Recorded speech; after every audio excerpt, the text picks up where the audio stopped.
In this video, I'm going to show you how to bet with mates in Sportsbet. If you find this video helpful, please drop a like and subscribe. In saying that, let's just jump straight into the video. All right, so open up your Sportsbet account as you normally would. And now from here, to bet with mates, you simply need to go down where it says more, bottom right-hand corner of the screen here.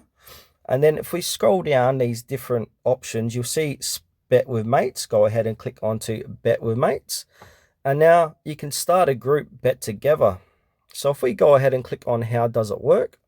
So you need to start a group, invite mates to join, members buy in equally to start betting. Anyone can bet anytime, it's your rules. Everyone tops up equally as required. And then you can leave with your share anytime. So it's all fair and above board.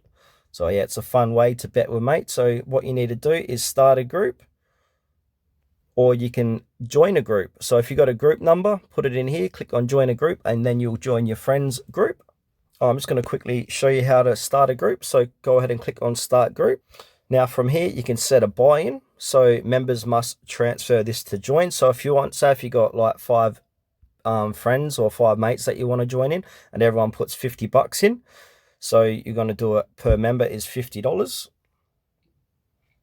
While you're here, you can also deposit money. So I've got insufficient funds. I need to put money into my Sportsbet account to start this group. But if you got money, go ahead and click on start group, and then you'll get a code. Send that code to your mates, and then your mates can join with you and they can bet with you as well.